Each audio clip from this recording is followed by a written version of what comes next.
it's Darryn Peterson, and then he plays on Kansas. Yep. And there's Cameron Boozer, and he plays on Duke. Yep. Versus, let's say this was the 2008 maybe, where it was UNC and Tyler Hansborough, or BYU and Jimmer Fredette even. Like, when did it flip to where, especially in college basketball, it is really about the player and then the team after? Everything flipped in the 90s when the NBA went to that mode.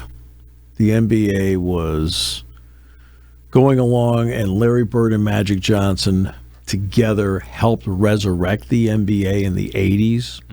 And Michael Jordan came along, and suddenly it was Michael Jordan and the Chicago Bulls against Patrick Ewing and the New York Knicks. Michael Jordan and the Chicago Bulls against Larry Bird and the Boston Celtics. Michael Jordan and the Chicago Bulls against Magic Johnson and Kareem Abdul-Jabbar and the LA Lakers. And then Charles Barkley and the Phoenix Suns against Michael Jordan and the Bulls. That's where it changed, because the NBA made the conscious decision. It was their decision. David Stern was the commissioner of the NBA at the time, that they needed to put the marquee player's name out there first and to promote it and work it around the player, because they thought it was a better marketing tool than working it around the team. And they're the ones that got the ball rolling in that direction, where today you get to see, boom, name right there. Anthony Edwards and the Minnesota Timberwolves, or Nikola Jokic and the Denver Nuggets. It is not changed. And when you sit there and, again, you go to the hot take, which is usually a small-minded way of trying to do these shows. I think it's Kobe's team. I'm like, oh, thanks. Okay, he's the best player on the team, but guess what? Okay, there's an owner, there's a coach, there's other people, okay, that help make a difference. You need your stars to be your stars. But he doesn't run the team. No. He just doesn't. And you always need your stars to be the stars. Saquon Barkley was a star. In the big games, you need Saquon Barkley to be great. Well, in the Rose Bowl, he was great. In the Big Ten Championship game, he was great. In the Fiesta Bowl, he was great. Well, you need your stars to be the stars. Chris Godwin was great in every big game he played in at Penn State. So that's where it came up. It was then adopted by other sports. Today, Tom Brady and the Patriots against, or it's Patrick Mahomes and the Chiefs against Josh Allen and the Buffalo Bills. And then CBS spends the entire time, and this has become absurd. This is bad television, in my opinion. Well, here they are. There's 12 seconds left. Josh 4 years ago, I don't care. What's he doing today? Just do today's game. I don't need a history lesson on it. The whole week was spent doing the history lesson. We don't need to keep revisiting it. Who's the producer in those broadcasts? Okay? Do the game. Hey, it's today's game, today's players, how they're playing, what they're doing. History has nothing to do with today's game. Can I add in another piece to this? Yeah. So you said it happened with Magic and Bird as they were the marquee. But really, it really transitioned when Michael Jordan really ascended. So the let's say the early 90s. Right. So the early 90s, it really took off because it was still the Celtics and the Lakers. And Bird was great, Magic was great, but it was still the Celtics and the Lakers.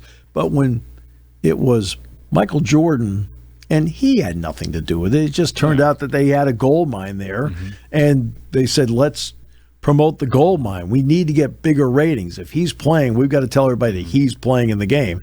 And Jordan, unlike today's stars, actually played in 82 games. So let's say Jordan wins in 91, and they win, of course, 3, come back, 3 more, win through 98. What happens in 1998 after the NBA season ends in May? What happened after that, Steve? Well, Kobe Bryant was drafted by the Charlotte Hornets and traded to the Lakers. Well, not that. I'm referring sport-wise in 1998. McGuire and Sosa. You've got them now as the marquee names that carry sports through the summer and into the fall, where the 98 home run race is one of the biggest sports things that's happened. Yes. So all of a sudden, it's just a name and name and name and name and name and name and name. And then that's basically a decade of it. So then everyone has shifted at this point over to where now baseball's doing it, as we've talked about with Aaron Judge, Shohei Ohtani, Mike Trout. Like, it's the I'm coming for the star thing. And so you got the MLB, we have the NFL, we have the NBA, and someone posted a video talking about the idea of money in sports, and that at some point it'll trickle down from the NBA, the pros, to the collegiate level to the high school level, as we've kind of seen.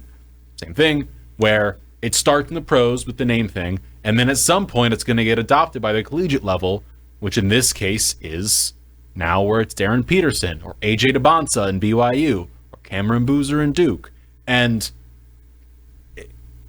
I guess I don't know if it's a old take or what. I don't get it from people, but I just preferred when it was like when it was a team with the player.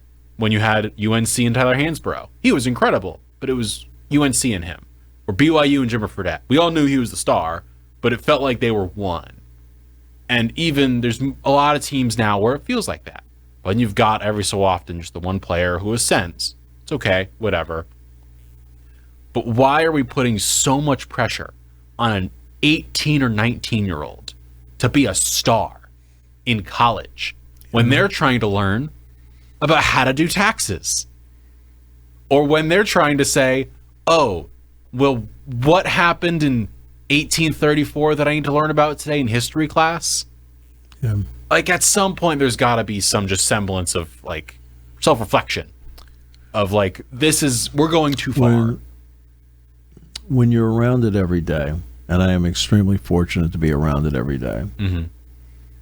Practices, going to every football practice, going to every basketball practice, I am constantly reminded, by being around them, mm-hmm. they're 18 to 23 years old. Mm-hmm. Over and over again. Things will happen. It's plain as day. They're 18 to 23 years old. Mm-hmm.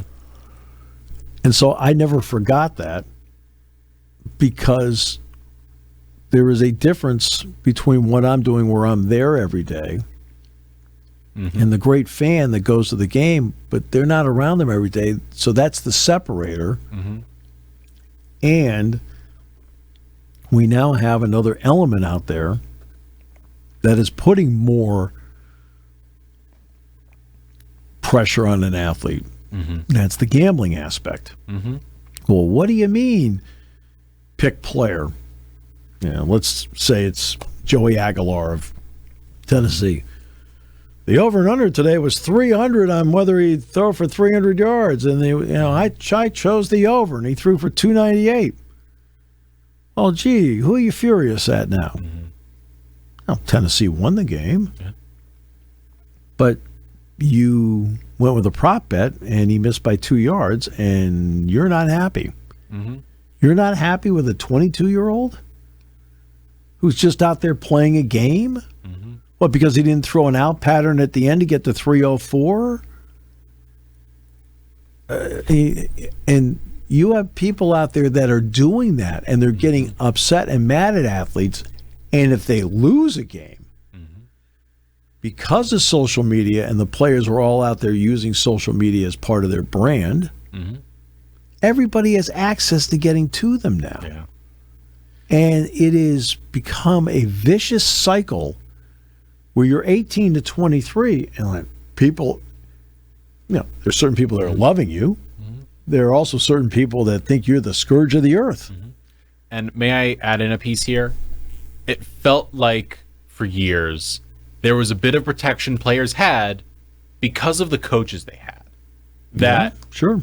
When you had Mike Krzyzewski and you had Roy Williams, and of course you go back further with Bob Knight, and you've got someone like Joe Paterno, and you've got a Nick Saban, and Bear Bryant, and Bobby Bowden, and you have the level of coach.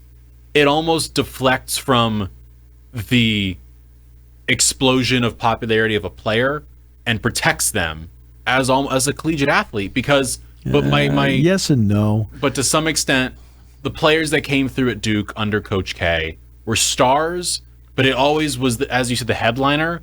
A lot of the time it would be the coach. So you had, like with Michigan Right, State, yeah. it's always going to be Tom Izzo as the headline. They're the headliner. So it almost protects a player a bit more. Except today, because of social media, as opposed to days gone by when Joe coached, when Bobby Bowden coached, when Bear Bryant coached, Vince Dooley, people like that, Darrell Royal. They didn't have to deal with social media. Yeah. They didn't have to deal with that. Today's coaches, you can be, boom, Bill Self and Kansas. But every single player he has in his roster has social media accounts. You can be Tom Izzo in Michigan State. Look at all the Final Fours Tom's gone to. It's Tom's program. But every single player in that roster is on social media. Fans can get to them. And it's a double-edged sword. There is the vitriol, which is tough to handle. But then there's also the praise, which can be the poison that may start to be, hey, they love me. They think I'm pretty good. Well, you better be good today.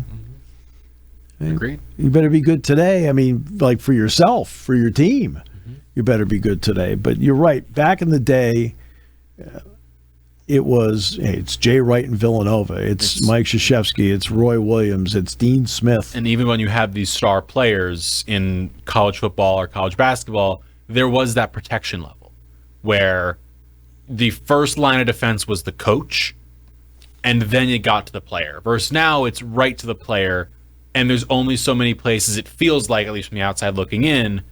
I think maybe you've got Izzo, and then I'd add in like Kelvin Sampson in college basketball. Like there's maybe a couple of guys in college basketball, but a lot of the coaches in college basketball, the Krzyzewskis, the Roy Williamses, heck, Jim Boeheim's, like that protection level, Bruce Pearl. I mean, they got out. That protection level's gone. They College got out. football, the same thing. They got out. Like no one was going to screw with Alabama because Nick Saban was going to like have your neck. Except the current system. Two things have contributed to it. Age, except with Jay. Okay? And I think even with Bruce Pearl. Neither one of them is. When they got out, they had years to go if they wanted to. But age contributed to it, and the current system contributed to it. And you'll, again, the same thing about the immature part, that you'll get the immature commentary of, well, that's because they had all the power and the whole thing. You know what? All the power with what? Okay? You're trying to instill team values in a team. You're not out there looking at Bobby over there, and I'm going to grind Bobby into the ground because I got power. That's how they looked at it. They want to win games. They want their best players out there. And at the same time, they want them to have productive lives and have some discipline behind them. Thanks for listening to Sports Talk with Steve Jones. Catch the latest from me on the 7 Mountain Sports YouTube page. Find clips of the show on Twitter, Instagram, and Facebook by searching up 7 Mountain Sports.